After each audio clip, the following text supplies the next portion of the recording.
नमस्कार साथियों, PCS simplify channel पर आपका स्वागत है। जो हम लोग साइंस कर रहे थे, विज्ञान, उसी के तहत आज दूसरा टॉपिक है यांत्रिकी, गुरुत्वाकर्षण एवं गुरुत्व के अधीन गति। उससे पहले आप लोगों को बता दें कि हिस्ट्री कंप्लीट हो चुका है, ज्योग्राफी भी कंप्लीट हो चुका है। लगभग उसके 3-4 वीडियो जो मिलेंगे आपको ज्योग्राफी के, वो भी कंप्लीट करा दिया गया है। और पोलिटी राज्य व्यवस्था के भी क्लासेस शुरू हो गई हैं। तो आप लोग ज़्यादा से ज़्यादा शेयर करिए, लाइक करिए, सब्सक्राइब करिए और भी लोग जुड़ सके ताकि। तो आइए आज देखते हैं। आज का टॉपिक है यांत्रिकी, गुरुत्वाकर्षण एवं गुरुत्व के अधीन गति। तो थोड़ा सा यांत्रिकी का डिफिनीशन जानते हैं कि यांत्रिकी क्या होता है। तो बता दें कि भौतिक विज्ञान की वह शाखा जिसमें क्या किया जाए तो पिंडों पर बल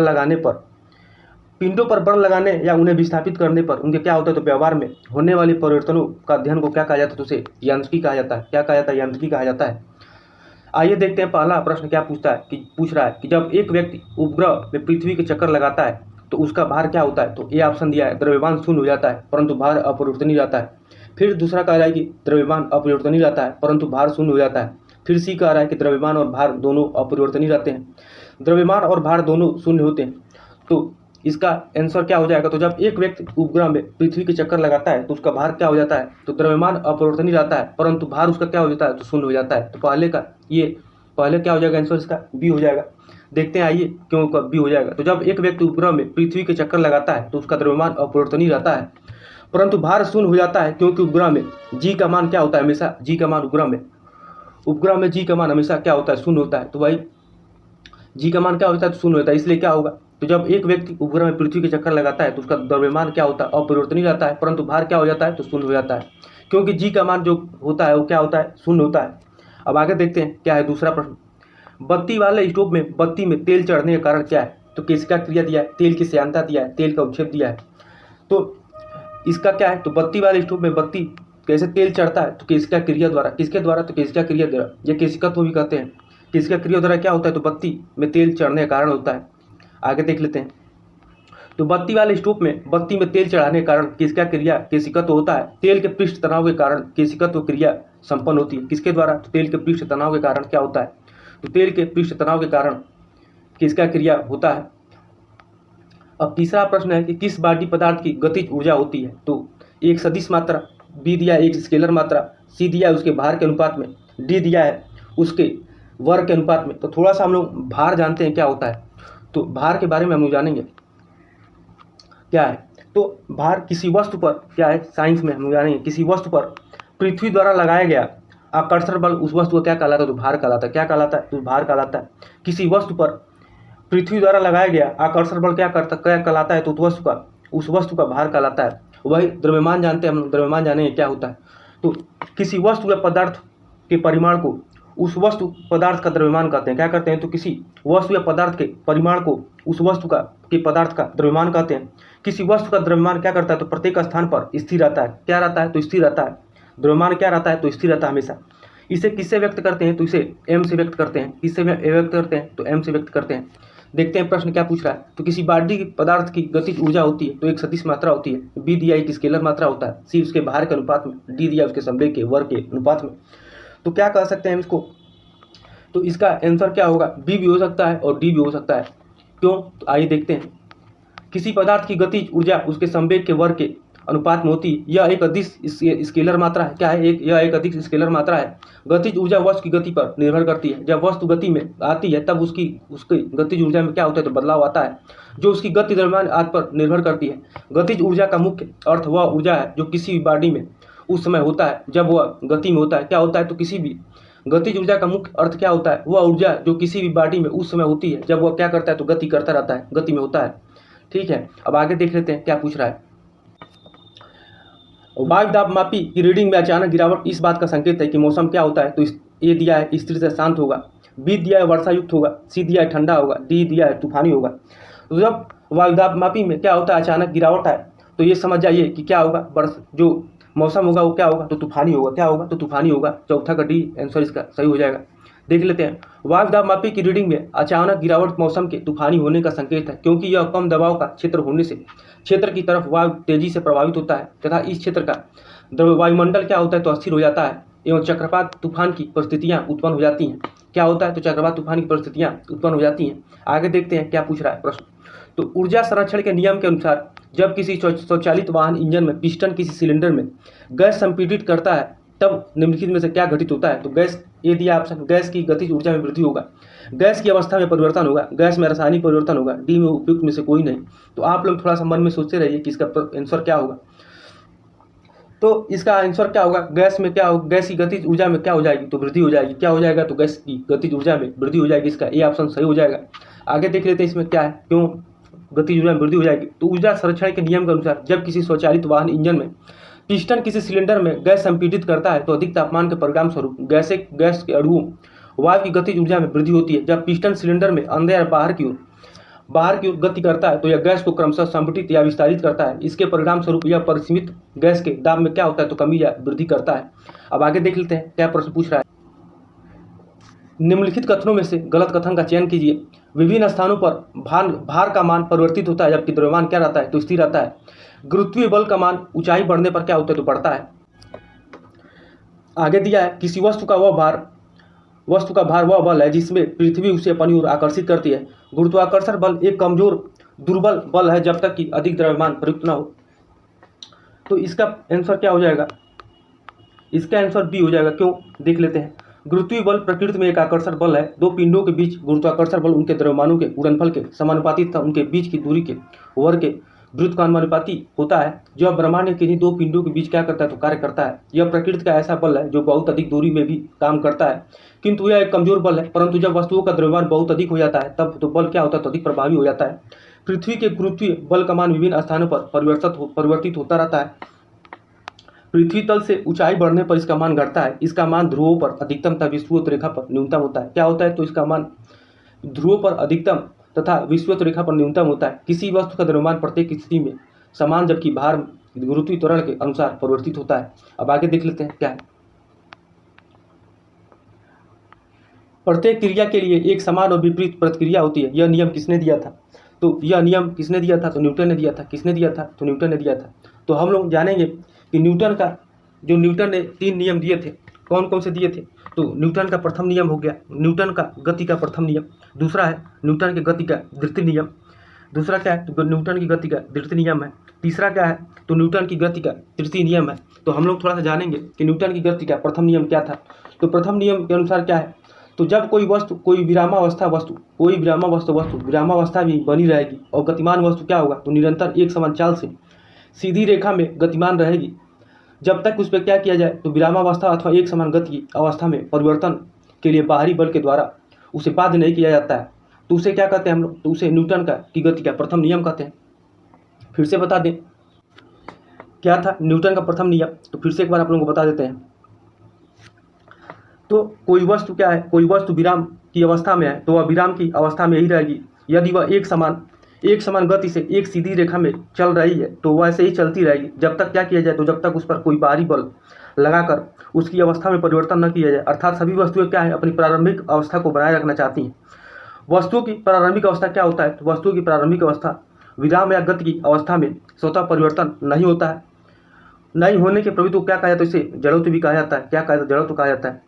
इसे न्यूटन के प्रथम नियम को इसलिए क्या कहा जाता है, तो न्यूटन के प्रथम नियम को जड़त्व का नियम भी कहा जाता है। और फिर थोड़ा सा बल के बारे में जानेंगे। तो बल क्या है, तो बल वह बाहरी कारक है जिसके द्वारा किसी वस्तु की विराम अथवा गति की अवस्था में परिवर्तन किया जाता है। अतः प्रथम नियम हमें बल की क्या करता है, तो परिभाषा देता है। जैसे कि उदाहरण बता दें तो न्यूटन की गति के नियम के प्रथम नियम का उदाहरण जैसे कि रुकी हुई गाड़ी के अचानक चल पड़ने पर उसे बैठे यात्री क्या होते हैं, तो पीछे की ओर झुक जाते हैं। फिर दूसरा है उदाहरण बता दें तो चलती हुई गाड़ी के अचानक रुकने पर उसमें बैठे यात्री आगे की ओर झुक जाते हैं। गोली मारने पर क्या होता है, तो कोई गोल छेद हो जाता है, परंतु पत्थर मारने पर आकाश क्या होते हैं, टुकड़े टुकड़े हो जाते हैं। हथौड़े को कत्थे में कसने के लिए कत्थे को कहकर जमीन पर मारते हैं। फिर आगे कंबल को हाथ से पकड़कर डंडे से पीटने पर क्या होता है, धूल के कण झड़कर गिर जाते हैं। एक न्यूटन के प्रथम नियम के अनुसार होता है। वही न्यूटन का दूसरा नियम क्या है, तो वस्तु के क्या है बता दें, तो वस्तु के संवेग में परिवर्तन की दर पर उस पर आरोपित बल के अनुक्रमानुपाती होता है तथा संवेग परिवर्तन आरोपित बल की दिशा में ही होता है। इस नियम को एक अन्य रूप में भी व्यक्त किया जाता है। किसी वस्तु पर आरोपित बल उस वस्तु के द्रव्यमान तथा बल की दिशा में उत्पन्न कारण के उत्पन्न त्वरण के गुणनफल के क्या होता है तो बराबर होता है। इसका द्वितीय नियम के अनुसार क्या होता है, F बराबर एम ए, क्या होता है तो F बराबर एम ए भी बोला जाता है, इसको द्वितीय नियम होता है। अब बल के मात्रक थोड़ा सा जानेंगे हम लोग, तो बल के मात्रक को जानते हैं। तो एसआई पद्धति में बल का मात्रक क्या होता है तो न्यूटन होता है, क्या होता है तो न्यूटन होता है।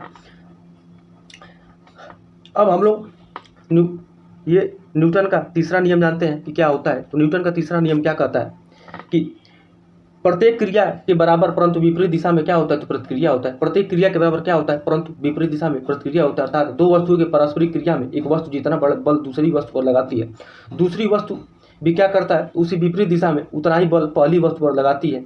इसे क्या क्या कहा जाता है, तो इसलिए इस नियम को क्रिया प्रतिक्रिया नियम भी कहा जाता है, जो तृतीय नियम है न्यूटन का। जैसे कि बंदूक से गोली छोड़ने पर क्या होता है, तो समय पीछे की ओर झटका लगना, फिर क्या है ऊंचाई से कूदने पर चोट लगना, दूसरा ये उदाहरण है। तीसरा है रॉकेट का आगे बढ़ना। ये सब किस पे है, तो जो रॉकेट का जो नियम होता है, रॉकेट का आगे बढ़ना, तो ये संयुक्त संरक्षण के नियम पर काम करता है। तो ये न्यूटन का तृतीय नियम था। तो आइए देखते हैं इसमें क्या है। तो न्यूटन के गति के तीसरे नियम के अनुसार किसी भी वस्तु पर प्रत्येक क्रिया के एक समान और एक विपरीत दिशा में प्रतिक्रिया होती है। उल्लेखनीय है कि न्यूटन ने गति विषयक तीनों नियमों का प्रतिपादन किया, जिसमें प्रथम जड़त्व का नियम, द्वितीय वस्तु पर आरोपित वस्तु के संवेग में परिवर्तन की दर तथा तृतीय क्रिया प्रतिक्रिया का नियम के नाम से भी जाना जाता है। अब आगे देख लेते हैं क्या है। एक भारहीन रबर के गुब्बारे में 200 ग्राम जल भरा जाता है, तो जल में इसका भार होगा, तो ए दिया है 100 न्यूटन, बी दिया है 200 न्यूटन, सी दिया है 400 न्यूटन, 0 शून्य दिया है। तो बता दें कि क्या हो जाएगा इसका, तो 0 हो जाएगा। जब 200 ग्राम जल भरा जाता है तो जल में इसका भार क्या हो जाएगा, तो 0 हो जाएगा। जब कोई वस्तु किसी द्रव्य में पूर्ण या आंशिक रूप से डुबोई जाती है तो उसके भार में कुछ कमी प्रतीत होती है। भार में यह आभासी कमी वस्तु द्वारा हटाए गए द्रव्य के भार के बराबर होता है। जब एक भारहीन गुब्बारे में 200 ग्राम जल भरकर उसे जल में रखा जाता है तो जल में गुब्बारे का भार क्या होता है, तो शून्य प्रतीत होता है। आगे देखते हैं क्या है। एक व्यक्ति जिसका पृथ्वी पर भार 62 किग्रा है, जिसका भार चंद्रमा पर लगभग 10 किग्रा होगा, अंतरिक्ष में उसका भार क्या होगा, तो ए दिया है 0 होगा, बी दिया है 35 किग्रा होगा, सी दिया है 54 किग्रा होगा और डी दिया है 70 किग्रा होगा। तो बता दें कि एक व्यक्ति जिसका पृथ्वी पर भार 65 किग्रा है, तो उसका भार चंद्रमा पर लगभग 10 किग्रा होगा, तो अंतरिक्ष में उसका भार क्या होगा, तो उसका भार 0 होगा। क्यों होगा, तो देखते हैं। चंद्रमा पर गुरुत्वाकर्षण के कारण त्वरण मान पृथ्वी के गुरुत्वाकर्षण के कारण त्वरण का 1/6 भाग है। इसी कारण पृथ्वी पर 62 किग्रा भार की वस्तु पर चंद्रमा का भार लगभग 10 किग्रा भार होगा।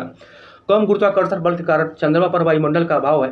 अंतरिक्ष में गुरुत्वाकर्षण बल के कारण अभाव के कारण क्या होता है, तो मान 0 होता है। अतः वहाँ पर क्या होगा, तो वहाँ पर अंतरिक्ष में व्यक्ति का भार 0 होगा, अर्थात अंतरिक्ष में व्यक्ति भारहीनता की स्थिति में होता है। 10 नंबर प्रश्न क्या पूछ रहा है। जब किसी पिंड को चंद्रमा से पृथ्वी पर हस्तांतरित किया जाता है तो क्या होता है, तो पृथ्वी पर उसका भार घट जाता है और मात्रा बढ़ जाती है। पृथ्वी पर उसका भार बढ़ जाता है तथा मात्रा घट जाती है। सी दिया है पृथ्वी पर उसका भार तथा मात्रा अपरिवर्तित रहता है। डी दिया है पृथ्वी पर उसका भार बढ़ जाता है तथा मात्रा अपरिवर्तित रहता है। तो क्या हो जाता है इसमें, तो पृथ्वी पर उसका भार बढ़ जाता है तथा मात्रा अपरिवर्तित रहता है। क्या होता है, तो मात्रा अपरिवर्तित रहती है। तो 10वां का क्या हो जाएगा, डी हो जाएगा। क्या हो जाएगा, डी हो जाएगा। देख लेते हैं। चंद्रमा पृथ्वी पर एकमात्र प्राकृतिक उपग्रह क्या है, तो चंद्रमा एकमात्र प्राकृतिक उपग्रह है। चंद्रमा पर गुरुत्वाकर्षण के कारण त्वरण का मान पृथ्वी के गुरुत्वाकर्षण के कारण त्वरण का मान 1/6 है। अतः किसी पिंड को चंद्रमा से पृथ्वी पर हस्तांतरित करने पर उसका भार क्या होता है, तो बढ़ता है, परंतु मात्रा अपरिवर्तित रहती है। कम गुरुत्वाकर्षण के कारण चंद्रमा पर वायुमंडल क्या है, तो अभाव है। कम गुरुत्वाकर्षण के कारण क्या है, तो चंद्रमा पर वायुमंडल का अभाव है। देख लेते हैं 11 नंबर प्रश्न क्या पूछ रहा है। जब किसी वस्तु को पृथ्वी से चंद्रमा पर ले जाया जाता है तो उसका भार बढ़ जाता है। बी दिया उसका भार घट जाता है। सी दिया उसके भार में कोई परिवर्तन नहीं होता है। डी दिया है वह पूर्ण रूप से भार रहित हो जाता है। तो क्या हो जाता है इसमें, तो 11 क्या हो जाएगा, उसका भार क्या हो जाता है, तो घट जाता है। उसका भार क्या हो जाता है, तो घट जाता है। आगे देखते हैं क्या है। जब किसी वस्तु को पृथ्वी से चंद्रमा पर ले जाया जाता है तो उसका भार घट जाता है। ज्ञातव्य है कि चंद्रमा पर गुरुत्वाकर्षण के कारण त्वरण का मान क्या होता है, तो पृथ्वी के गुरुत्वाकर्षण के कारण त्वरण का मान त्वरण का 1/6 भाग है। इसलिए चंद्रमा पर किसी वस्तु का भार कम हो जाता है, परंतु द्रव्यमान क्या होता है, तो अपरिवर्तित रहती है। पृथ्वी पर वस्तु का भार बराबर mg, तो चंद्रमा पर का भार बराबर m × g/6 हो जाता है। क्या होता है, तो m × g/6 हो जाएगा। वस्तु की मात्रा बदलने पर अपरिवर्तित रहेगा। क्या अपरिवर्तित रहेगा, आयतन। बी दिया है भार, सी दिया द्रव्यमान, डी दिया घनत्व। तो वस्तु की मात्रा बदलने पर अपरिवर्तित क्या रहेगा, तो घनत्व क्या रहेगा, तो अपरिवर्तित रहेगा। क्यों, देखते हैं आगे। किसी वस्तु की मात्रा बदलने पर उसका आयतन क्या होगा, भार बी, भार और द्रव्यमान क्या होगा तो परिवर्तित हो जाते हैं, परंतु उसे घनत्व पर क्या होता है तो कोई प्रभाव नहीं पड़ेगा, क्योंकि प्रत्येक वस्तु का घनत्व नियत रहता है तथा सभी परिवर्तित होता है। जब स्थिर द्रव्यमान व आयतन या स्थिर आयतन पर द्रव्यमान परिवर्तित हो, अर्थात द्रव्यमान व आयतन में परिवर्तन में से घनत्व परिवर्तित हो जाता है। घनत्व बराबर क्या होता है तो द्रव्यमान बटा आयतन होता है। भार बराबर द्रव्यमान इंटू गुरुत्वीय त्वरण होता है। W बराबर m इंटू जी होता है। आगे देखते हैं, यदि 100 ग्राम चीनी को आधा लीटर पानी में मिलाकर एक संतृप्त चीनी का घोल तैयार किया जाए तो निम्न में से कौन सा भौतिक राशि नहीं बदलेगी? तो ए दिया है द्रव्यमान, बी दिया है घनत्व, सी दिया है सांद्रता और डी दिया है आयतन। तो क्या नहीं बदलेगा तो आयतन क्या होगा तो नहीं बदलेगा। क्या होगा तो आयतन नहीं बदलेगा। देख लेते हैं क्यों। तो पानी के अणुओं के मध्य रिक्त स्थान पाए जाते हैं जिन्हें अंतराणविक रिक्त स्थान कहा जाता है। जब चीनी को पानी में घोला जाता है तो संतृप्त विलयन की दशा में तो चीनी के अणु क्या होते हैं जल के अंतराणविक स्थानों से चले जाते हैं और जल के स्तर में आयतन कोई वृद्धि नहीं होती है। अतः 100 ग्राम चीनी को आधा लीटर पानी में घोलकर तैयार संतृप्त चीनी के विलयन में उसके द्रव्यमान में अवश्य परिवर्तन होगा तथा समान आयतन पर द्रव्यमान में होने वाले परिवर्तन घनत्व को भी प्रभावित करेगा। सांद्रता का संबंध अवयव की मात्रा तथा घनत्व पर निर्भर करता है, अतः यह भी प्रभावित होगा, किंतु आयतन किसी स्थान को घेरने की माप होती है जो नहीं बदलेगी। 14 नंबर प्रश्न क्या पूछ रहा है कि लोलक घड़ियां गर्मियों में क्यों सुस्त हो जाती हैं? गर्मियों में दिन लंबे होने के कारण, बी दिया है कुंडली में घर्षण के कारण, सी दिया है लोलक की लंबाई बढ़ जाती है जिससे इकाई दोलन में लगा हुआ समय बढ़ जाता है। गर्मी में क्या होता है तो लोलक का भार बढ़ जाता है। तो इसमें क्या तो इसका क्या आंसर हो जाएगा तो इसमें 14 का सी हो जाएगा, क्योंकि लोलक की लंबाई क्या होता है गर्मी के दिनों में बढ़ जाती है जिसमें इकाई दोलन में लगा हुआ समय क्या होता है तो बढ़ जाता है। देख लेते हैं इसमें क्या दिया है। तो गर्मियों में लोलक की लंबाई बढ़ जाने से दोलन का समय आवर्तकाल क्या हो जाता है तो बढ़ जाता है। गर्मियों में लोलक की लंबाई बढ़ जाने से दोलन का समय आवर्तकाल बढ़ जाता है, अर्थात ऊष्मीय प्रसार के कारण लोलक की लंबाई बढ़ने से आवर्तकाल क्या हो जाएगा तो बढ़ जाएगा, जिससे घड़ी सुस्त हो जाएगी। टी बराबर 2 pi under root L by G, जहाँ टी क्या है आवर्तकाल है, एल क्या है तो लोलक की प्रभावकारी लंबाई है, जी क्या है तो गुरुत्वीय त्वरण है। आगे देख लेते हैं क्या प्रश्न पूछ रहा है। तो जब कुएं से पानी की बाल्टी को ऊपर खींचते हैं तो हमें क्या होता है महसूस होता है कि बाल्टी पानी की सतह से ऊपर भारी हो गई है। बी दिया है पानी की सतह से ऊपर हल्की हो गई है। फिर इसमें सी ऑप्शन देखते हैं क्या कह रहा है। तो पानी से बाहर आकर स्थिरता खूब बढ़ती है, पानी से बाहर आकर उसके द्रव्यमान में प्राप्ति हुई है। तो देख लेते हैं इसका आंसर क्या होगा। तो इसका आंसर ए हो जाएगा। क्या हो जाएगा तो इसका आंसर ए हो जाएगा। पानी की सतह से ऊपर भारी हो गई है, क्या हो जाता है तो पानी की सतह से ऊपर भारी हो गई है। क्यों हो गई है देख लेते हैं इसमें। तो आर्किमिडीज के सिद्धांत के अनुसार किसी वस्तु का भार क्या है तो आर्किमिडीज के सिद्धांत के अनुसार किसी वस्तु का भार पानी के अंदर कम तथा पानी की सतह के ऊपर अधिक प्रतीत होता है। जब कोई ठोस वस्तु द्रव में डुबोई जाती है तो वह उसके भार में कुछ कमी प्रतीत होती है।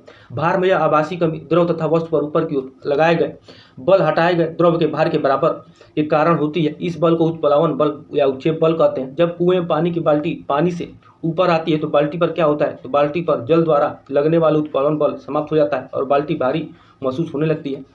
आगे देख लेते हैं क्या है।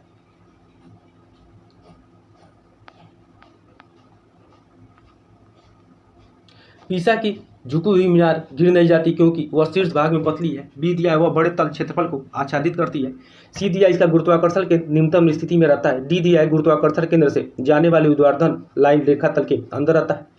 तो क्यों तो इसमें इसका आंसर क्या हो जाएगा तो इसका आंसर 16 का डी हो जाएगा। गुरुत्वाकर्षण केंद्र से जाने वाली ऊर्ध्वाधर लाइन रेखा तल के अंदर रहती है।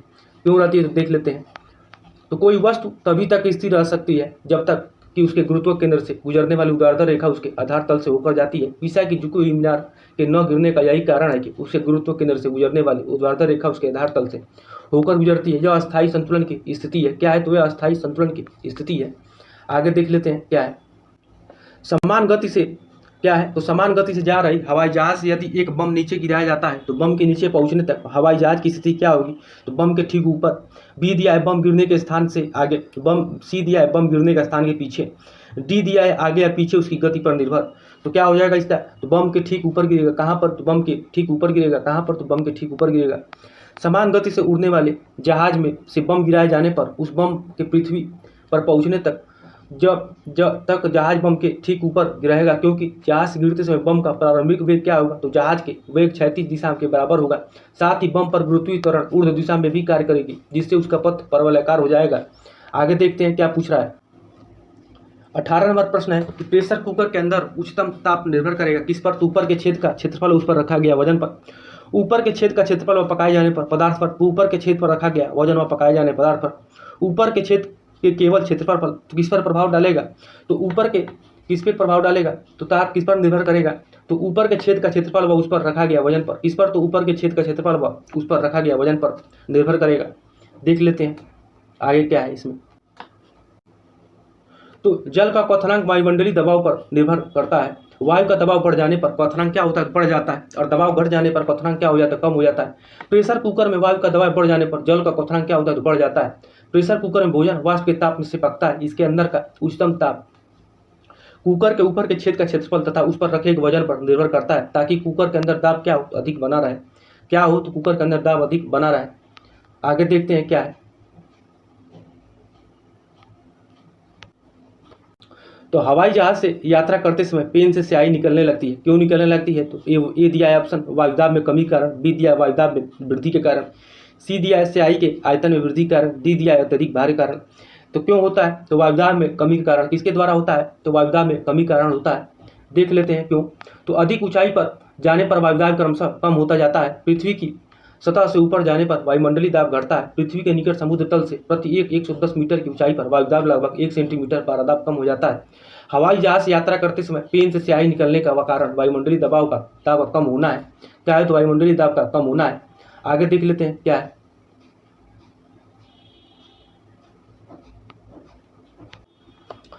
तो निम्नलिखित सिद्धांत पर रॉकेट क्या करता है, किस पर, तो ए योगादो अवधारणा पर, बी दिया है ऊर्जा संरक्षण पर, सी दिया है रेखी समय संरक्षण पर, डी दिया है बर्नौली सिद्धांत पर। तो आप लोग थोड़ा सा वीडियो रोक करके सोचते रहिए कि क्या इसका आंसर हो सकता है। तो बता दें कि किस पे काम करता है, तो ये रॉकेट किस पे काम करता है, तो रेखी समय संरक्षण पर काम करता है। किस पे काम करता है, तो रेखी समय संरक्षण पर काम करता है। तो रॉकेट जो है कि रॉकेट कैसे ऊपर जाती है, तो रॉकेट से क्या होता है, तो रॉकेट में ऊपर जाने का सिद्धांत ये होता है कि रॉकेट में गैसें अत्यधिक वेग से पीछे की ओर निकलती हैं। क्या होता है, तो रॉकेट ऊपर अत्यधिक वेग से पीछे की ओर निकलती है, जिसमें क्या होता है, रॉकेट ऊपर उठने के लिए आवश्यक संवेग प्रदान करती है। देख लेते हैं क्यों ऐसा क्यों होता है। तो रॉकेट के अंदर ईंधन के जलने से उत्पन्न गैस के निष्कासन के विपरीत दिशा में रॉकेट का संचालन होता है।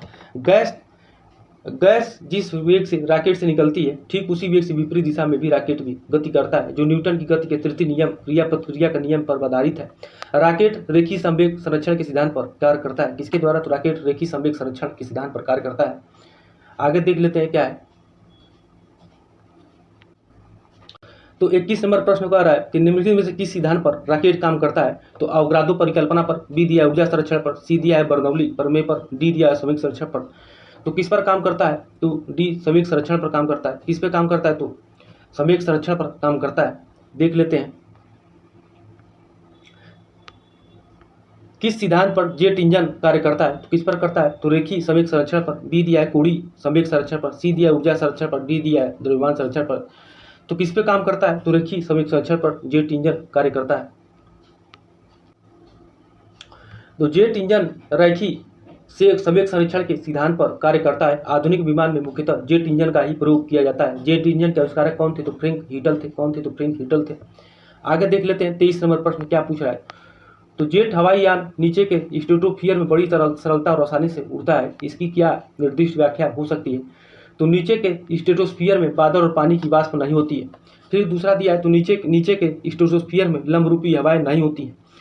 तो देख लेते हैं इसमें क्या होता है। तो इसमें दोनों इसका क्या आंसर हो जाएगा, तो सी हो जाएगा। क्या होगा इसका आंसर, तो सी हो जाएगा। क्यों, तो नीचे के स्ट्रेटोस्फीयर में बादल और पानी की वाष्प नहीं होती है, नीचे के स्ट्रेटोस्फीयर में लंबरूपी हवाएं नहीं होती हैं। देख लेते हैं, तो नीचे के स्ट्रेटोस्फीयर में जेट यान बड़ी सरलता और आसानी से उड़ता है, क्योंकि नीचे के स्ट्रेटोस्फीयर में बादल और पानी के वाष्प नहीं होते हैं तथा लंबरूपी हवाएं नहीं होती हैं। अतएव क्या होगा, विकल्प सी सही उत्तर होगा इसमें। आगे देख लेते हैं क्या।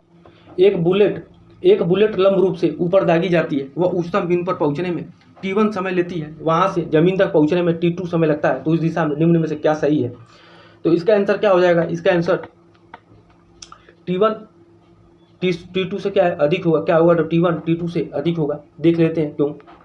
तो बुलेट पर पृथ्वी पर उसी कोण व उसी वेग से वापस आती है जिस कोण व वेग से उसे प्रक्षेपित किया जाता है, अर्थात जितने समय में ऊपर जाएगी उतने ही समय में वापस समय से क्या होगा, तो वापस नीचे आएगी। ऊपर जाने का समय बराबर नीचे आने का समय, तो T1 = T2 हो जाएगा। क्या हो जाएगा, तो T1 = T2 हो जाएगा।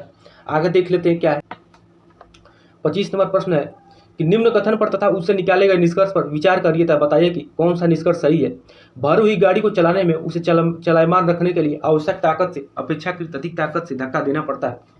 ऑप्शन दिया है किसी चलायमान वस्तु का भार कम होता है।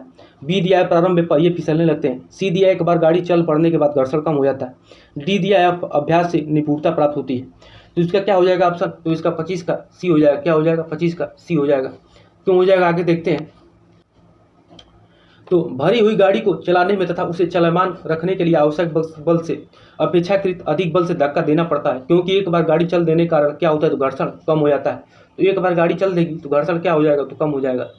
आगे देख लेते इसमें क्या है। तो यदि पृथ्वी का गुरुत्वाकर्षण बल अचानक क्या हो जाए, अचानक लुप्त हो जाता है तो निम्न में से कौन सा परिणाम सही होगा? तो वस्तु का भार शून्य हो जाएगा परंतु द्रव्यमान वही रहेगा। वस्तु का द्रव्यमान शून्य हो जाएगा परंतु भार वही रहेगा। सी दिया है वस्तु का भार तथा द्रव्यमान दोनों शून्य हो जाएंगे। और डी दिया है वस्तु का द्रव्यमान बढ़ जाएगा। तो इसमें क्या हो जाएगा ऑप्शन इसका? तो 26 का ऑप्शन क्या हो जाएगा? तो ए हो जाएगा, क्योंकि वस्तु का भार क्या हो जाएगा शून्य हो जाएगा और परंतु द्रव्यमान क्या होगा तो वही रहेगा। देख लेते इसमें क्या कह रहा है। तो यदि पृथ्वी का गुरुत्वाकर्षण बल अचानक लुप्त हो जाता है तो वस्तु का भार क्या हो जाएगा शून्य हो जाएगा परंतु द्रव्यमान वही रहेगा। किसी वस्तु का भार W बराबर mg या g बराबर 0 तो W बराबर 0। हम देखते हैं कि जब कोई व्यक्ति पृथ्वी पर हो तो उसका द्रव्यमान वही रहेगा, चंद्रमा पर हो तो भी वही रहेगा, लेकिन उसका भार क्या होगा? चंद्रमा पर उसके पृथ्वी पर जो भार था वह उसका 1/6 हो जाएगा। आगे देखते हैं क्या पूछ रहा है प्रश्न। तो यदि पृथ्वी और सूर्य की दूरी जो है उसके स्थान पर दोगुनी होती है तो सूर्य द्वारा पृथ्वी पर गुरुत्वाकर्षण बल जो पड़ता है वह होता है अब जितना है उसका 2 गुना। बी दिया है अब जितना है उसका 4 गुना। सी दिया है अब जितना है उसका चौथा भाग। डी दिया है अब जितना है उसका आधा भाग। तो इसका क्या हो जाएगा? अब जितना है उसका चौथा भाग हो जाएगा। क्या हो जाएगा? तब उसका जितना है उसका चौथा भाग हो जाएगा। क्यों हो जाएगा देखते हैं। तो यदि पृथ्वी और सूर्य की दूरी वर्तमान दूरी की दोगुनी होती है तो सूर्य द्वारा पृथ्वी पर गुरुत्वाकर्षण बल वर्तमान का 1/4 भाग होगा। गुरुत्वाकर्षण बराबर F बराबर G m1 m2 अपान r स्क्वायर होता है। तो गुरुत्वाकर्षण बल एक आकर्षण बल का प्रकार का बल है। F अनुपाती क्या होता है तो 1/r स्क्वायर के, जहाँ r बराबर 2r तब F अनुपाती 1/2r स्क्वायर होता है, जहाँ क्या हो जाएगा तो 4r हो जाएगा। किसी वस्तु का भार क्या करता है तो पृथ्वी तल पर सभी स्थानों में समान होता है। विषुवत रेखा पर अधिकतम होता है, ध्रुवों पर निम्नतम होता है। डी दिया है ध्रुवों पर अधिकतम होता है। तो क्या हो जाएगा इसका? तो किसी वस्तु का भार ध्रुवों पर क्या होता है तो अधिकतम होता है। क्या होता है? ध्रुवों पर अधिकतम होता है। आगे देखते हैं क्या है। किसी पिंड का भार ध्रुवों पर सर्वाधिक होता है क्योंकि पृथ्वी की सतह पर गुरुत्वाकर्षण बल ध्रुवों पर सर्वाधिक, भूमध्य रेखा पर सबसे कम होता है। अतः ध्रुवों पर वस्तु का भार बराबर mg। तो पृथ्वी के केंद्र पर वस्तु का भार क्या हो जाएगा तो 0 हो जाएगा। आगे देख लेते हैं क्या है। तो लोहे की एक गेंद जिसका पृथ्वी पर भार 10 ग्राम है, 10 किलोग्राम है, का अंतरिक्ष में भार होगा तो इतना होगा। ए दिया है 10 किग्रा से कम। बी दिया है 10 किग्राग्राम से अधिक। डी दिया है ठीक 10 किग्राग्राम। डी दिया है 0 किग्राग्राम। तो क्या हो जाएगा? तो 0 किग्राग्राम हो जाएगा। क्या हो जाएगा? तो 0 किग्राग्राम हो जाएगा। देख लेते हैं क्यों। तो लोहे की गेंद जिसका पृथ्वी पर भार क्या होता है तो 10 किलोग्राम है, उसका अंतरिक्ष में भार क्या होगा तो 0 किलोग्राम होगा, क्योंकि अंतरिक्ष में गुरुत्वीय त्वरण शून्य होने के कारण वहाँ लोहे की गेंद भारहीनता की स्थिति में होगी। अंतरिक्ष में g बराबर 0 तो W बराबर m इंटू 0 तथा W बराबर क्या हो जाएगा तो 0 हो जाएगा। आगे देखते हैं क्या कर रहा है। तो मानव शरीर का भार होता है क्या होता है ध्रुवों पर अधिकतम, पृथ्वी की सतह पर एक समान, विषुवत फिर दिया है, सी दिया है विषुवत रेखा पर अधिकतम, डी दिया है मैदानी भागों की अपेक्षा पर्वतों पर अधिक होता है। तो मानव शरीर का भार ध्रुवों पर क्या होता है तो अधिकतम होता है। क्या हो जाएगा? ध्रुवों पर अधिकतम होता है। इसका ऑप्शन ए सही हो जाएगा। देख ले।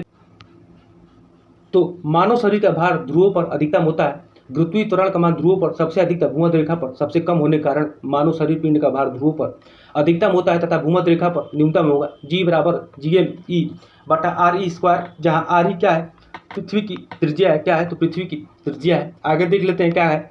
वायुमंडलीय दाब का अचानक गिरना इंगित करता है, क्या गिरना करता है? तूफान का। बी वर्षा का। सी स्वच्छ मौसम का। डी दिया है शीतलहर का। तो वायुमंडलीय दाब का अचानक गिरना किसको इंगित करता है तो तूफान का। किसको इंगित करता है तो तूफान को इंगित करता है। वायुदाब मापी में पारे के तल का अचानक गिरना आंधी या तूफान की सूचना देता है तथा पारे के स्तंभ या तल की ऊंचाई का बढ़ना मौसम स्वच्छ रहने का संकेत देता है। तो मौसम क्या होगा? अगर ऊंचाई का बढ़ना और पारे का स्तंभ क्या हो रहा है तो ऊंचाई की ओर बढ़ रहा है तो मौसम क्या होगा? स्वच्छ होगा। और गिरेगा तो क्या होगा? तूफान की सूचना देता है। आगे देखते हैं क्या है। एक वस्तु स्थिर जल में नाव में खड़ा है, यदि वह किनारे की ओर चले तो नाव क्या होगा? तो किनारे की ओर बढ़ेगी। ए दिया है। बी दिया है किनारे से दूर बढ़ेगी। सी दिया है स्थिर रहेगी। डी दिया है डूब जाएगी। तो क्या होगा?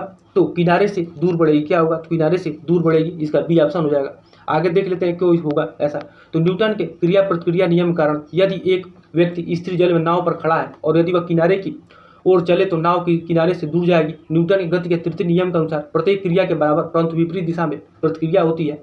नाव से किनारे की ओर चलने पर नाव पर बल लगने से इसकी विपरीत दिशा का प्रतिक्रिया स्वरूप लगने वाला बल नाव को किनारे से क्या करता है तो दूर ले जाएगा। आगे देखते हैं क्या है। तो पानी से भरे एक बीकर में एक बर्फ का टुकड़ा तैर रहा है। जब संपूर्ण बर्फ पिघल जाएगी तो क्या होगा। तो ए दिया है पानी की सतह नीचे आ जाएगी, बी दिया है पानी की सतह ऊपर उठ जाएगी, सी दिया है पानी की सतह पहले ऊपर उठेगी और फिर नीचे आएगी, डी दिया है पानी की सतह अपवर्तित रहेगी। तो क्या होगा इसमें, तो पानी की सतह क्या होगा तो अपवर्तित रहेगी, क्या होगा तो पानी की सतह अपवर्तित रहेगी, डी इसका ऑप्शन हो जाएगा। देख लेते हैं क्यों। तो पानी से भरे किसी बीकर में रखे बर्फ के टुकड़े के पिघलने के पश्चात भी पानी की सतह अपवर्तित रहेगी, क्योंकि तैरते बर्फ द्वारा घेरा गया पानी का आयतन पिघलने के पश्चात क्या होता है तो पानी के आयतन के बराबर होता है। अतः बीकर में पानी की सतह अपवर्तित रहेगी, क्या होगा तो पानी की सतह अपवर्तित रहेगी। आगे देखते हैं क्या प्रश्न पूछ रहा है। एक व्यक्ति चलती रेलगाड़ी में इंजन के मुंह करके बैठा है, वह एक सिक्का उछालता है जो उसके पीछे गिरता है। रेलगाड़ी चल रही है आगे अपवर्तित गति से, बी दिया है पीछे अपवर्तित गति से, सी दिया आगे अवमंद के साथ, डी दिया आगे गतिवर्धन के साथ। तो क्या हो जाएगा इसका ऑप्शन, तो आगे गतिवर्धन के साथ, किसके साथ तो आगे गतिवर्धन के साथ। इसका ऑप्शन क्या हो जाएगा, डी इसका ऑप्शन सही हो जाएगा। देख लेते हैं क्यों। तो कोई व्यक्ति यदि किसी रेलगाड़ी से इंजन की ओर मुंह करके बैठा है, वह एक सिक्का उछालता है तो उसके पीछे गिरता है, तो स्पष्ट है कि रेलगाड़ी आगे की ओर गतिवर्धन के साथ बढ़ रही है। रेलगाड़ी की गति में निरंतर वृद्धि के कारण गाड़ी तो आगे बढ़ जाती है, परंतु पर सिक्का क्या होता है पूर्वावस्था में रह जाने के कारण पीछे गिरता है। आगे देख लेते हैं क्या प्रश्न पूछ रहा है। एक ट्रेन जैसे ही चलना आरंभ करती है, उसमें बैठे हुए यात्री का सिर पीछे की ओर झुक जाता है। ये किसके द्वारा होता है, तो ए दिया है स्थिति का जड़त्व, बी दिया है गति का जड़त्व, सी दिया है जड़त्व आघूर्ण, डी दिया है द्रव्यमान का संरक्षण। तो क्या हो जाएगा इसका, तो गति का जड़त्व से क्या होता है तो बैठे हुए यात्री सिर के पीछे की ओर झुक जाता है गति के जड़त्व के कारण। देख लेते हैं इसमें क्या है। तो जड़त्व दो प्रकार का होता है, कौन कौन सा, तो स्थिरता का जड़त्व क्या होता है, तो स्थिरता का जड़त्व, गति का जड़त्व। जड़त्व के नियम के अनुसार यदि कोई वस्तु विरामावस्था में है या एक सरल रेखा में समान वेग से गतिशील है, तो उसकी विरामावस्था या समान गति की अवस्था में परिवर्तन तभी होता है जब उस पर कोई बाहरी बल लगाया जाता है। कार या ट्रेन में बैठी यात्री कार या ट्रेन के एकाएक चल देने से पीछे की ओर जाते हैं। इसका कारण है कि यात्री के शरीर का निचला हिस्सा जो गाड़ी के संपर्क में है, गाड़ी के साथ साथ चलने लगता है, परंतु ऊपरी हिस्सा जड़त्व के कारण क्या होता है, जड़त्व के कारण विरामावस्था में ही बना रहता है। फलतः यात्री के शरीर का ऊपरी हिस्सा पीछे की ओर झुक जाता है। इसका कारण क्या होता है, तो गति का जड़त्व होता है। अब आगे देख लेते हैं क्या है। भूमि में गुरुत्वाकर्षण जल किस तनाव पर आता है, तो ए दिया है 1/3 एटमॉस्फेयर पर, बी दिया है 1.25 एटमॉस्फेयर पर, सी दिया है 5 एटमॉस्फेयर पर, डी दिया है 15 एटमॉस्फेयर पर। किस पे होता है, तो बता दें कि ये पृथ्वी में गुरुत्वाकर्षण जल किस तनाव पर आता है, तो 1/3 एटमॉस्फेयर पर आता है। देख लेते हैं क्यों। तो भूमि में गुरुत्वाकर्षण जल 1/3 एटमॉस्फेयर तनाव पर रहता है। किसी द्रव का पृष्ठ तनाव वह बल है जो द्रव के पृष्ठ पर खींची गई काल्पनिक रेखा की इकाई लंबाई पर रेखा के लंबवत कार्य करता है। किस पर करता है, तो रेखा के लंबवत काम करता है। आगे देख लेते हैं क्या है। तो वायु शक्ति विंड पावर में ऊर्जा का कौन सा रूप विद्युत ऊर्जा में परिवर्तित होता है, तो ए दिया है गतिज ऊर्जा, सी दिया है, बी दिया है स्थितिज ऊर्जा, सी दिया है सौर ऊर्जा, डी दिया है विकिरण ऊर्जा। तो किस पे होता है, तो वायु शक्ति जो विंड पावर होता है वो कौन सा रूप विद्युत ऊर्जा परिवर्तित, गतिज ऊर्जा में। किसमें, तो गतिज ऊर्जा में। आगे देख लेते हैं क्या है। तो वायु शक्ति में वायु की गतिज ऊर्जा का विद्युत ऊर्जा के रूप में परिवर्तन होती है। तो बहती वायु से प्राप्त की गई ऊर्जा को पवन ऊर्जा कहते हैं। किससे कहते हैं, तो बहती वायु से प्राप्त की गई ऊर्जा को पवन ऊर्जा कहते हैं। आगे देखते हैं 38वां प्रश्न क्या पूछ रहा है। तो समुद्र में प्लवन करते हुए आइसबर्ग का कितना भाग समुद्र की सतह से ऊपर होता है, तो एक ए दिया 1/9 भाग, बी दिया 1/10 भाग, सी दिया 1/6 भाग, डी दिया 1/4 भाग। तो क्या होता है, तो समुद्र में प्लवन करते हुए आइसबर्ग का कितना भाग रहता है, समुद्र की सतह से ऊपर रहता है, तो 1/9 भाग क्या होता है, तो समुद्र के की सतह से ऊपर होता है। देख लेते हैं इसमें क्या दिया है। तो महासागरों में प्लावी बर्फ दिखाई पड़ता है। महासागरीय जल के ऊपर बर्फ का केवल 1/9 भाग तथा प्लावी बर्फ का 8/9 भाग जल की सतह के अंदर बना रहता है। समुद्री जल लवड़ी होता है, लेकिन इसमें निर्मित बर्फ लवड़ी नहीं होती है, बल्कि वह शुद्ध होता है। प्रश्न में समुद्र में प्लवन करते हुए आइसबर्ग का समुद्र की सतह से ऊपर का भाग पूछा गया है, इसलिए विकल्प क्या होगा, तो ऑप्शन ए सही हो जाएगा। आगे देखते हैं क्या है। तो अंतरिक्ष यात्री निर्वात में सीधे खड़े नहीं रह सकते हैं, क्योंकि गुरुत्व नहीं होता है। बी दिया है वायुमंडल में श्यानता बल बहुत तीव्र होता है। सी दिया है सौर वायु ऊपर की ओर बल लगाती है। डी दिया है वायुमंडलीय दबाव क्या होता है, कम हो जाता है। तो इसका आंसर क्या हो जाएगा, तो आप लोग भी थोड़ा सोचते रहिएगा क्या हो सकता है, तो इसमें क्या होता है, तो वहाँ पर गुरुत्व नहीं होता है। क्यों, देख लेते हैं। तो अंतरिक्ष यात्री निर्वात में सीधे खड़े नहीं हो सकते हैं, क्योंकि अंतरिक्ष में क्या होता है, गुरुत्व नहीं होता है। ज्ञातव्य है कि जिस बल पर द्वारा पृथ्वी किसी वस्तु को अपने केंद्र की ओर खींचती है, उस बल को वस्तु का भार कहा जाता है। अतः पृथ्वी पर किसी वस्तु का भार पृथ्वी द्वारा उस बल पर लगाए गए गुरुत्व बल के बराबर होता है। किसके द्वारा, तो गुरुत्व बल के बराबर होता है। अब 40 नंबर प्रश्न क्या पूछ रहा है कि जब एक चलमान वस्तु का वेग दोगुना हो जाता है तो उसका गति ऊर्जा क्या हो जाएगा। तो ए दिया है दोगुनी, दिया है बी दिया है 4 गुनी है, सी दिया है 1/4, डी दिया है अपवर्तित रहेगा। तो जब एक चलमान वस्तु का वेग दोगुना हो जाता है उसका गतिज ऊर्जा क्या हो जाएगा, तो उसका गतिज ऊर्जा भी 4 गुना हो जाएगा। क्या हो जाएगा, तो 4 गुनी हो जाएगी। देख लेते हैं, इसका बी ऑप्शन हो जाएगा आंसर। तो वस्तु की गतिज ऊर्जा बराबर क्या होता है, तो 1/2 mv² होता है। वेग दोगुना करने पर क्या होता है, तो गतिज ऊर्जा 1/2 m2v² हो जाएगा। तो 1/2 1/2 m × 4v² हो जाएगा। के ई बराबर क्या हो जाएगा, तो 1 × 1/2 mv²। तो m यहाँ क्या हो जाएगा, तो 4 × के ई हो जाएगा। क्या हो जाएगा, 4 × के ई हो जाएगा। तो वेग दोगुना करने पर क्या हो जाएगा, तो गतिज ऊर्जा 4 गुना हो जाएगी। अब आगे देख लेते हैं क्या है, 41 नंबर प्रश्न क्या पूछ रहा है।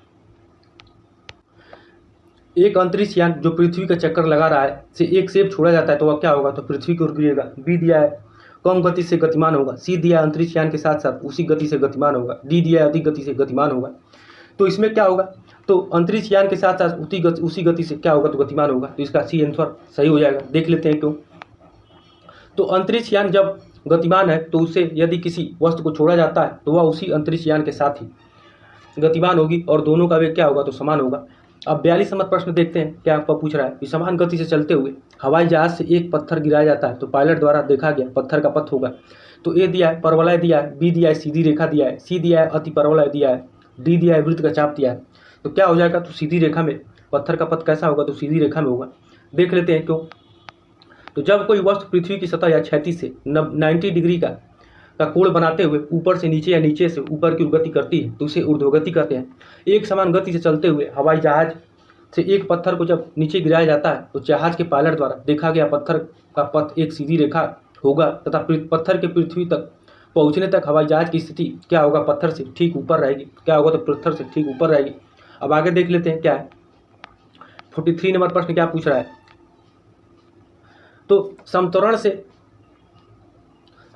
से ऊपर जा रही लिफ्ट में खड़े व्यक्ति का आभासी भार सदैव उसके सही भार से अधिक होता है। कारण दिया है भार सदैव नीचे की ओर कार्य करता है।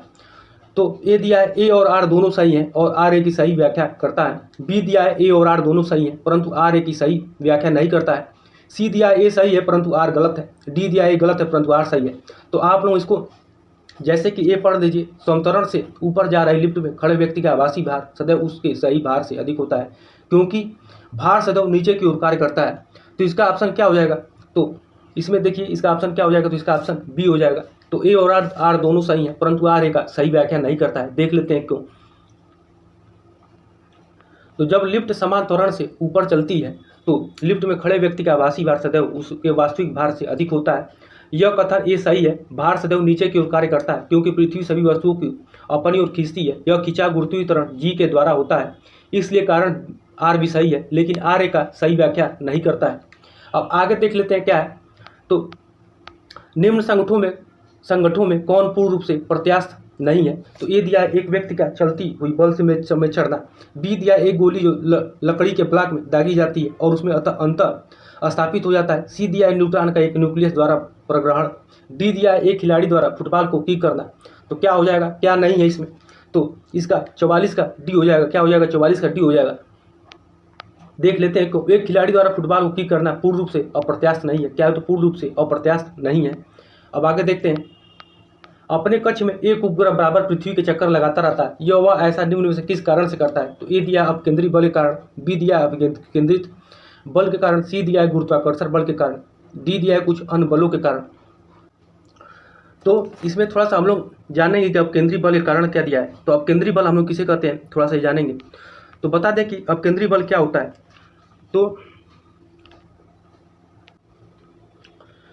तो अपकेंद्री बल क्या होता है थोड़ा सा हम लोग जानते हैं। तो अजड़त्वीय फ्रेम क्या है, अजड़त्वीय फ्रेम में न्यूटन के नियमों को क्या किया जाता है, तो लागू करने के लिए कुछ ऐसे बलों की संकल्पना कल्पना करनी होती है जिन्हें परिवेश में किसी पिंड में से संबंधित नहीं किया जा सकता। ये बल छद्म बल या जड़त्वीय बल कहलाते हैं। अपकेंद्री बल एक ऐसा ही जड़त्वीय बल या छद्म बल है चूँकि घूमते निकाय में त्वरण क्या होता है तो होता है, जो घूमते निकाय होते हैं उसमें क्या होता है तो त्वरण होता है, इसलिए इस प्रकार के बल का अनुभव होता है। बल की दिशा अपकेंद्री बल क्या होते हैं तो विपरीत होते हैं। तो बल की दिशा क्या होता है तो अपकेंद्री बल की विपरीत होती है। इस प्रकार वृत्ताकार पथ में केंद्र से बाहर की ओर लगने वाले को अपकेंद्री बल कहते हैं। तो बता दें कि क्या है तो अपकेंद्री बल क्या है, तो अपकेंद्री बल क्या होता है तो वृत्ताकार पथ में, जो वृत्ताकार जैसे मान लीजिए पथ है, तो केंद्र से बाहर की ओर लगने वाले बल को क्या कहते हैं तो अपकेंद्री बल कहते हैं। क्या कहते हैं तो अपकेंद्री बल कहते हैं। अब हम लोग अभिकेंद्रित बल जाने क्या होता है। तो अभिकेंद्रित बल किसे कहते हैं तो वृत्ताकार पथ में क्या होता है तो वृत्ताकार पथ में केंद्र की ओर लगने वाले बल को क्या कहते हैं तो अभिकेंद्री बल कहते हैं। तो वृत्ताकार पथ में केंद्र की ओर लगने वाले बल को अभिकेंद्री बल कहते हैं। अब आगे इसमें इसका आंसर क्या होगा, दिया है ए अपकेंद्री बल दिया है, बी दिया है अपकेंद्रित बल के कारण, सी दिया है गुरुत्वाकर्षण बल के कारण, डी दिया है कुछ अन्य बलों के कारण। इसका क्या हो जाएगा आंसर तो इसका बी हो जाएगा। इसका आंसर क्या हो जाएगा बी हो जाएगा, अपकेंद्रित बल के कारण। जब कोई कण किसी वृत्ताकार मार्ग पर चलता है तो उस पर केंद्र की ओर एक बल कार्य करता है जिसे हम अपकेंद्री बल कहते हैं। इसी प्रकार जब कोई उपग्रह पृथ्वी के चारों किसी वृत्तीय पथ पर चक्कर लगाता है तो उस उपग्रह पर एक अपकेंद्री बल कार्य करता है। यह बल पृथ्वी द्वारा उपग्रह पर लगाया गया गुरुत्वीय बल होता है। कोई उपग्रह अपने ग्रह जैसे पृथ्वी के चारों ओर चक्कर इसी गुरुत्वाकर्षण बल के कारण ही लगाता है। किसके द्वारा तो गुरुत्वाकर्षण बल के कारण ही लगाता है। अब आगे देखते हैं क्या कर रहा है। तो चिड़िया के उड़ने से न्यूटन का सिद्धांत जो सिद्ध होता है वह है गति का तीसरा नियम, बी दिया है गति का दूसरा नियम, सी दिया है गति का पहला नियम, डी दिया है गति का दूसरा और तीसरा नियम। तो चिड़िया के उड़ने से न्यूटन का सिद्धांत कौन सा होता है नियम तो गति का तीसरा नियम होता है। क्या होता है तो गति का तीसरा नियम होता है। ये इसका ऑप्शन सही हो जाएगा। देख लेते हैं, चिड़िया के उड़ने से न्यूटन की गति का तीसरा नियम सिद्ध होता है। इस सिद्धांत के अनुसार हर क्रिया की समान और विपरीत दिशा में प्रतिक्रिया होती है। जितना बल कोई वस्तु अन्य दूसरी वस्तु पर आरोपित करेगी उतना ही बल विपरीत दिशा में आने वाली दूसरी वस्तु द्वारा उस पर वस्तु पर कार्य करता है। अब आगे देख लेते हैं क्या है। तो क्रीम निकालने वाले क्या दिया है तो 47 नंबर प्रश्न कि क्रीम निकालने वाले संयंत्र में दुग्ध चबी अलग हो जाने के कारण क्या होता है तो ए एकता लाने वाला बल, बी दिया है गुरुत्वाकर्षण बल, सी दिया है केंद्र से हट जाने वाला बल और डी दिया है केंद्र की ओर ले जाने वाला बल। तो इसका क्या हो जाएगा ऑप्शन ए दिया है, फिर से देख लेते हैं, एकता लाने वाला बल, बी दिया है गुरुत्वाकर्षण बल, सी दिया है केंद्र से हट जाने वाला बल, डी दिया है केंद्र की ओर ले जाने वाला बल। तो अभी हम ऊपर समझे हैं तो केंद्र से क्या होगा, इसका केंद्र से हट जाने वाला बल क्या हो जाएगा, सी इसका ऑप्शन सही हो जाएगा। क्यों हो जाएगा देख लेते हैं क्यों हो जाएगा। तो दूध से क्रीम निकालने में क्या होता है तो अब केंद्रीय बल केंद्र से हट जाने वाला बल लगता है। तो ये प्रश्न पूछ भी लेता है कि दूध से क्रीम निकालने में कौन सा बल काम करता है। तो अब केंद्रीय बल लगता है जब कोई बल एक वृत्त के केंद्र की ओर कार्य करता है तो इस बल में को अब केंद्रीय बल कहते हैं। इस बल के अभाव में कोई भी वस्तु वृत्ताकार मार्ग पर नहीं घूम सकती है। अब केंद्रीय बल एक आभासी बल होता है जो अब केंद्रीय बल के समान तथा विपरीत दिशा में केंद्र से बाहर की ओर कार्य करता है। अब केंद्रीय बल के प्रभाव से दुग्ध में से वसा अलग हो जाती है। कपड़ा सुखाने की मशीन भी अब केंद्रीय बल के सिद्धांत पर भी कार्य करता है। तो ये दोनों प्रश्न पूछा जा चुका है पहले। आगे देख लेते हैं, चंद्रमा की सतह पर पृथ्वी की सतह पर गुरुत्वीय त्वरण का अनुपात कितना होता है। तो ए दिया 1:1 का, बी दिया 1:2 का, सी दिया 1:6 का, डी दिया 1:8 का। तो क्या हो जाएगा कितना त्वरण का अनुपात उतरता है तो 1:6 का। कितना तो 1:6 का अनुपात रहता है। देख लेते हैं, चंद्रमा की सतह पर और पृथ्वी की सतह पर गुरुत्वीय त्वरण का मान 1/1/6 होता है। गुरुत्वीय त्वरण अर्थात जी का मान पृथ्वी के केंद्र से दूरी के अनुसार क्या होता है तो घटता बढ़ता रहता है। भूमध्य रेखा पर इसका मान ध्रुवों की अपेक्षा कम होता है। अब आगे देख लेते हैं क्या पूछ रहा है प्रश्न। तो पृथ्वी के चारों ओर चक्कर लगाने वाला एक कृत्रिम उपग्रह के भीतर एक कमानीदार तुला टंगी है। यदि उस पर 4.5 की ग्राह का एक पिंड लटका दिया जाए तो उस तुला पर पाठ्यांक क्या दर्शाएगा। 4.5 की ग्राह, 3 की ग्राह, 1 की ग्राह, 0 की ग्राह। तो इसका क्या हो जाएगा आंसर तो इसका आंसर 0 की ग्राह हो जाएगा। क्या हो जाएगा 0 की ग्राह हो जाएगा। डी इसका आंसर हो जाएगा। देख लेते हैं क्यों। तो कोई कृत्रिम उपग्रह यदि पृथ्वी के चारों चक्कर लगा रहा है और उपग्रह के अंदर एक कमानीदार तुला टंगी है, यदि उस पर कोई वजनदार पिंड लटका दिया जाए तो तुला पर उसका वजन भार क्या होगा, शून्य होगा। क्योंकि उपग्रह का भीतर गुरुत्वीय त्वरण का मान क्या होता है, शून्य होता है। कृत्रिम उपग्रह मानव निर्मित ऐसे उपकरण है जो पृथ्वी के निश्चित कक्षा में क्या करते हैं तो परिक्रमा करते रहते हैं। अब आगे देख लेते हैं 50 नंबर। तो धावन मशीन का कार्यकारी सिद्धांत क्या होता है? तो अभी हम ऊपर देखे हैं। तो क्या होता है? अपकेंद्रीकरण होता है। क्या होता है? तो अपकेंद्रीकरण होता है। तो 50 का क्या हो जाएगा? ये हो जाएगा। देख लेते हैं। तो धावन मशीन का कार्यकारी सिद्धांत अपकेंद्रीकरण है। वृत्तीय गति में अपकेंद्री बल के अतिरिक्त एक अपकेंद्री बल भी कार्य करता है। यह अपकेंद्री बल के विपरीत केंद्र से बाहर की ओर काम करता है। क्या करता है? तो केंद्र से बाहर की ओर की तरफ लगता है। दूध से मक्खन निकालना तथा कपड़े धोने की मशीन का कार्यकारी सिद्धांत क्या होता है? तो अपकेंद्रीकरण होता है। गुर्दे खराब होने से रक्त शोधन और अपवहन विधि का उपयोग किया जाता है। तो गुर्दा जब खराब होता है तो रक्त जो डायलिसिस होता है वो किस विधि द्वारा होता है? तो अपवहन विधि का उपयोग किया जाता है। अब आगे देखते हैं सापेक्ष गति का सिद्धांत किसने दिया था? तो किसने दिया था? तो न्यूटन ने दिया था। किसने दिया था? तो न्यूटन ने दिया था। इसका ये हो जाएगा। तो सापेक्ष गति के सिद्धांत का प्रतिपादन अल्बर्ट आइंस्टीन ने किया था। आइंस्टीन द्वारा प्रतिपादित सापेक्ष गति को सिद्धांत के दो भागों में विशिष्ट भाग है। कौन कौन से? विशिष्ट सापेक्ष गति सिद्धांत, सामान्य सापेक्ष गति सिद्धांत। आगे देख लेते हैं। लिफ्ट में किसी पिंड का आभासी भार उसके वास्तविक भार से अधिक होता है यदि लिफ्ट क्या होगा? तो लिफ्ट नियत गति से ऊपर जाती है। बी दिया है नीचे की ओर त्वरित होती है। सी दिया है नियत वेग से नीचे जाती है। डी दिया है ऊपर की ओर त्वरित होती है। तो इसका आंसर क्या हो जाएगा? तो इसका आंसर ऊपर की ओर त्वरित होती है, डी हो जाएगा। क्या होता है? तो लिफ्ट ऊपर की तरफ। तो पिंड का आभासी भार उसके वास्तविक भार से अधिक होता है यदि लिफ्ट ऊपर की ओर त्वरित होती है। देख लेते हैं। तो लिफ्ट में किसी पिंड व्यक्ति का आभासी भार उसके वास्तविक भार से अधिक होता है यदि लिफ्ट ऊपर की ओर त्वरित होती है, क्योंकि जब लिफ्ट ए त्वरण से ऊपर की ओर जाती है तो व्यक्ति पर प्रतिक्रिया बल ma लगता है। इस स्थिति में व्यक्ति पर आरोपित कुल प्रतिक्रिया बल क्या होता है? तो पृथ्वी द्वारा आरोपित प्रतिक्रिया बल, लिफ्ट द्वारा आरोपित प्रतिक्रिया बल, अतः व्यक्ति पिंड को अपना भार बढ़ा हुआ प्रतीत होता है। किंतु जब लिफ्ट त्वरण से नीचे आती है तो जब व्यक्ति पिंड पर लिफ्ट द्वारा आरोपित प्रतिक्रिया -ma के बराबर होता है, अतः व्यक्ति के भार में ma के बराबर कमी हो जाती है और वह उसका कुल भार W बराबर mg ma के बराबर होता है और उसका आभासी भार वास्तविक भार से कम होता है। 53 नंबर प्रश्न देखते हैं। तो चंद्रमा की सतह से एक चट्टान को पृथ्वी पर लाया जाता है तब क्या होता है? इसका द्रव्यमान बदल जाएगा। ए दिया है, बी दिया इसका भार तथा द्रव्यमान दोनों बदल जाएंगे। सी दिया इसके भार तथा द्रव्यमान दोनों अपरिवर्तित रहेंगे। डी दिया इसका भार बदल जाएगा परंतु द्रव्यमान वही रहेगा। तो इसका क्या हो जाता है? इसका आंसर क्या हो जाएगा? तो जब चंद्रमा की सतह से एक चट्टान को पृथ्वी पर लाया जाता है तो इसका भार बदल जाएगा परंतु क्या होगा? द्रव्यमान नहीं बदलेगा। देख लेते हैं क्यों। तो चंद्रमा पर गुरुत्वीय त्वरण पृथ्वी के गुरुत्वीय त्वरण का 1/6 है, अतः पृथ्वी पर किसी वस्तु का भार बराबर mg। तो चंद्रमा पर उस वस्तु का भार mg/6 होगा, अर्थात पृथ्वी पर चंद्रमा की चट्टान का 6 गुना भार बढ़ जाएगा। परंतु दोनों स्थानों पर वस्तु का द्रव्यमान बराबर m की ग्राही रहेगा, अतः पृथ्वी को चंद्रमा की सतह से पृथ्वी पर लाने पर उसका द्रव्यमान नहीं बदलेगा, अभी तो भार क्या हो जाएगा? बदल जाएगा। तो ये चैप्टर समाप्त होता है। तो आज के लिए इतना ही। बहुत बहुत धन्यवाद।